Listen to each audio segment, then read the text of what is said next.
Hello, this is a midweek episode of The Lion that I'm reviewing.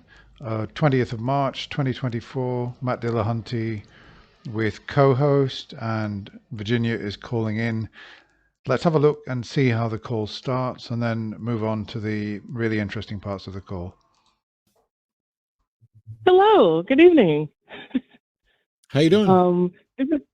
I'm great. This is my first time tuning in. I was recommended the show by a friend of mine online, and so I just wanted to jump on and talk to you guys. So, from what I gather, both of you are atheists, and Yes. so I wanted to know, like, why are you guys atheists? What made you want to do that? Okay, right. Well, that sounded nice and bright and positive, didn't it? Really nice, sort of friendly way to start the call. Let's see how it goes. Just to summarize, obviously, Matt told his story about growing up a Christian and how he was going to go to seminary and he started to study the Bible and realized he had no good reasons for his beliefs. And as for the co-host, he was brought up as an atheist, so it wasn't. He said we should flip the question and say it's not a question of why are we atheists. What we're more interested in, what good reason is there to believe in Christianity? So, okay, let's go to the next part of the call and have a listen. Okay, yes, so Matt has been asking for evidence. She hasn't been able to provide that. All she said is, well, the Bible goes back thousands of years, and even in the Old Testament, they were saying that there would be deniers, there would be God deniers, people who refuse to believe in God.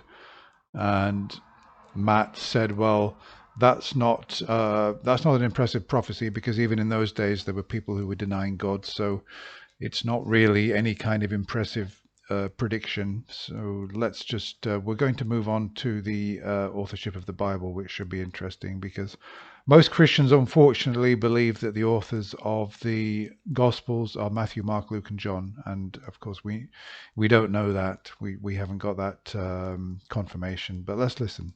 None of that proves Christianity. Well, that's what I was saying earlier. You were kind of accusing me of beating around the bush, but I was trying to say that you can be a Christian and not necessarily believe everything. And so you can be a Christian and believe what So it you're says about back Jesus. to you're back to not presenting the evidence. See, I can't believe Well, unless there's evidence, and no, I can't believe unless there's evidence, and you can't present evidence. Yeah, she's saying that you can be a Christian and not believe everything, but you can't be a Christian and not believe that Jesus was God incarnate and was resurrected. That's the whole point, and that's what Matt and me and all other atheists more or less want evidence for.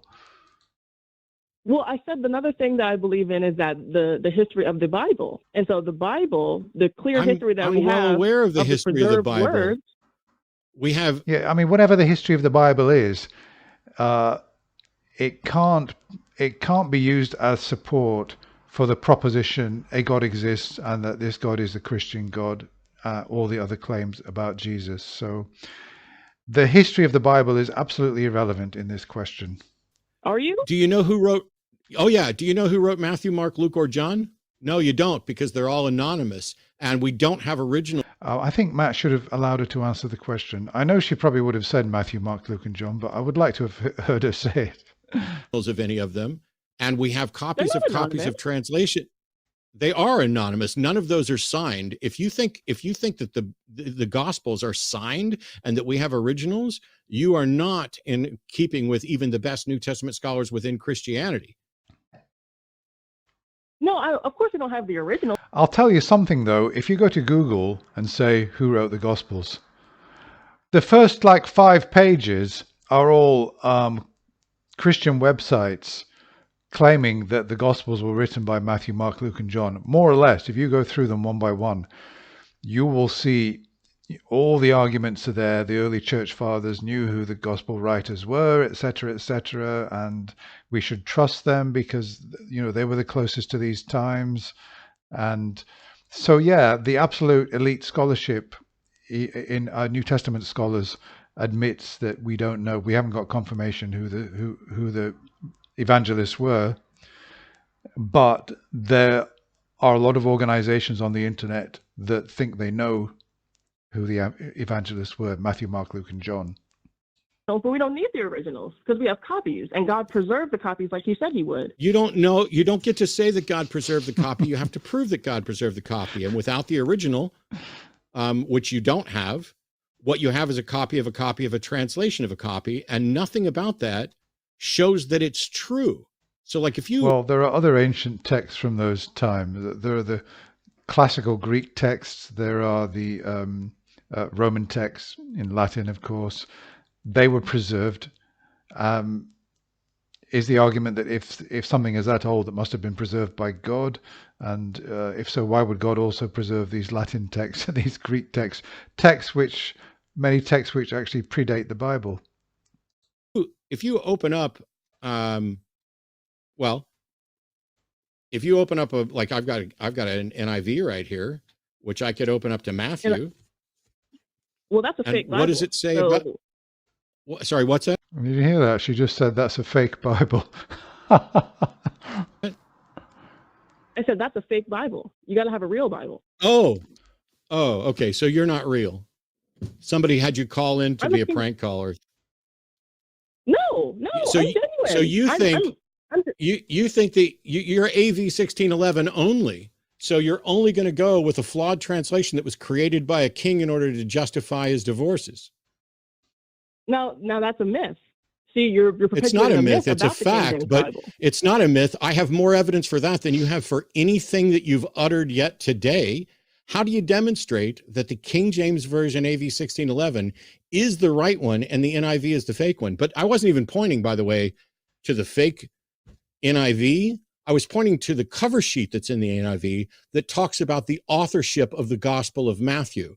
The Gospel of Matthew's author is unknown, as is the Gospel of Mark and Luke. They are unsigned. You can go to New Testament, you can go to earlychristianwritings.com. You can go to any book on the process of canonization, and any book, you can go to the damn Wikipedia article for each of those Gospels, and it will affirm what I'm telling you, which is that those things were attributed to Matthew, Mark, and Luke, and John as a matter of church tradition.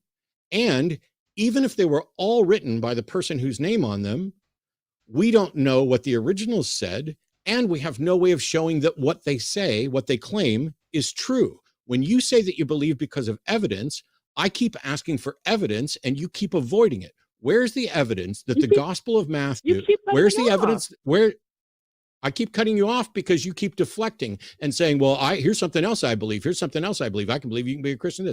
Where's the evidence that what the Gospel of Matthew claims in your AV 1611 Bible is true? Where's the evidence for that?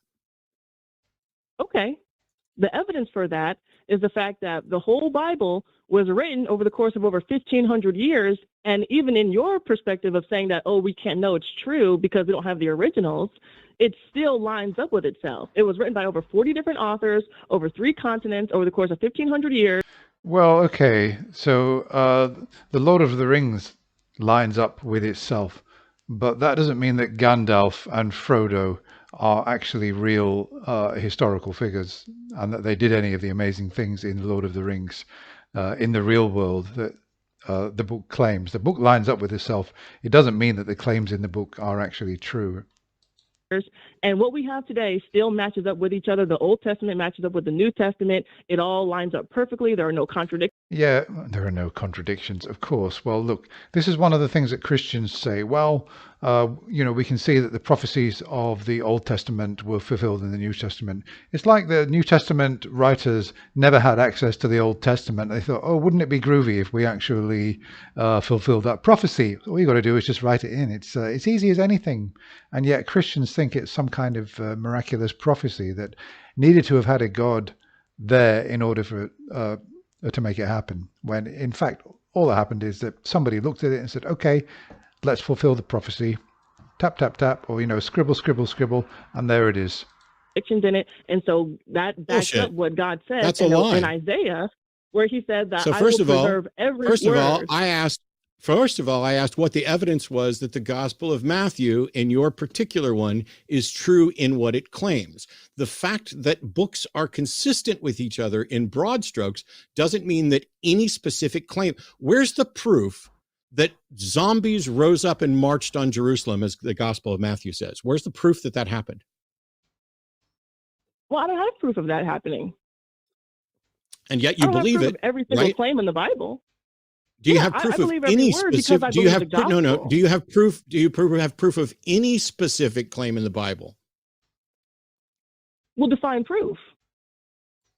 Can you demonstrate independently verifiable, objective, empirical evidence to confirm any claim in the Bible? Yeah, I mean, we have very good evidence for the fact that Jesus died and the rose claim? again.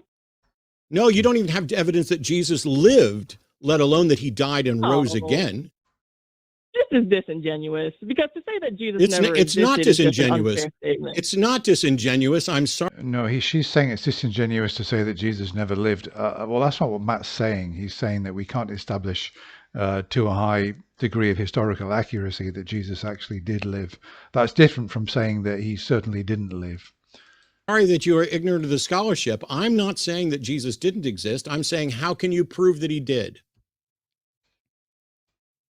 Because the claims were made during the time when they could have been falsified, and they were not. And he was a no, the popular claims enough could figure not that have been. The claims falsified. could not have been falsified, and you have no way of saying when the claims were made, because no first century individual outside of the Gospels. Okay, yeah, sorry about that. Yeah, so yeah, Virginia went on to say that and assert that the Bible is more than just the claim. The Bible is actually the evidence, because she's saying that it was written at a time when it could have been falsified and it wasn't, and that therefore it's come down, God's preserved it, and it must be true. Yeah, I mean, it's like she's saying that nobody could have ever made anything up and it have survived through the ages. That if you made it up at the time, more or less, that it happened. Well, it wasn't made up at the time that it supposedly happened, because obviously the Gospels didn't appear until later. And let's supposing that it was made up, and it was spread among Christians. It was spread among those who were being converted, who would have been in a position to falsify it. It would have needed people who were around and that knew Jesus at the time and said, well, wait a minute, he wasn't resurrected. This happened and that happened, and that it might not have been possible. Those people might not have been around. They might not have had the power to correct it, or maybe they didn't want to correct it. Maybe they were just happy with that this myth was going to survive in the way, in the shape that it was handed down, that there was this resurrection. So just because it could have been falsified wouldn't necessarily mean that it would have been falsified. And it could have been falsified. Things have been, I mean, we've falsified flat Earth. In today's world, with all the science we've got, it's been falsified, and there are still people that believe in it, right? So the fact that something can be definitively falsified does not mean that it's true just because it survived in some kind of written form. Okay, let's keep going. Another claim. What is the evidence that your claim is correct? If you would let me finish, then I could explain. Do you want me to explain? I have given you, stop talking. I have given you multiple opportunities, and all you do is whine about how I'm cutting you off. Present a claim. Present a claim. Present a claim. Keep talking over me and see how well that's going to fucking work out for you. What the Bible says. Guess how much anybody's going to get to hear you if you keep fucking interrupting me. Present a claim. You claim that it's my fucking show, dumbass. Present a claim and then present the objective. Okay, I'm going to mute you since you can't fucking listen, because your brain is desperately trying to protect you from being embarrassed on live TV. But it's too late. You have been. I would like you to make one claim about something that's supernatural that happened, and the objectively verifiable evidence that supports that claim. That's all I'm asking. I'm going to unmute you. You tell me what supernatural claim you're going to defend, and then you present the objectively verifiable evidence to support that claim, or we're done. What's the claim? What he's not going to do is that. The claim? What he's not going to do is that. The claim is my wife's name is. Okay, yeah, so we heard the husband there stepping in and trying to protect his wife's honor. I didn't think he did it particularly effectively. And obviously, if you're out and around with your partner and your partner is insulted, you would stand up for them. And in this case, I can't blame him too much for taking hold of the phone, although I didn't think he did a very good job. And there was no way that the call could continue from that point, I suppose. But it started with a very good spirit, but it degenerated very quickly. And a lot of that is caused by really Christian ego and misinformation, that she thinks that she knows a lot, and she just doesn't. She hasn't studied any New Testament scholarship. She doesn't really know about the history of the Bible. She thinks that the evangelists were Matthew, Mark, Luke, and John. She just doesn't know. She mistakes the Bible for the claim. She claims that anything that has lasted, anything that was written down at the time when it could have been falsified at the time, if it survived, it must have been true. Well, that's a fallacy. There's plenty that did survive in written form from those times when it could have been falsified, and which we now know is not true. Certain things that, is very high possibility that these certain things are not true, yet they've survived in written form, and that doesn't make them true. So lots of problems with her critical thinking skills and ability to engage. And that's why it broke down. Because when you start over talking somebody on a radio, on a program, I've noticed actually, if you get away from the line, I've been listening to, on British radio, we have something called Radio 5, and the hosts on there, we never see this happening. We never see over talking, and the way they handle it is so professional. Somehow over talking and that kind of thing just never happens. People aren't allowed to ramble on for too long, but for some reason on the line, when Matt's in charge, there's over talking. There are other issues, and well, not just when Matt, other hosts as well. It seems to, or maybe it's just Christians and Muslims over talk because they haven't got any good arguments, and the only way they can protect themselves is to over talk atheists and not allow people who've got the critical thinking skills to critique their religion to actually have their say and critique their religion and evaluate it. So I don't know. I'm just putting that out there. I don't know if that's the case. That's enough from me anyway. I hope you enjoyed that in some way. Bye for now.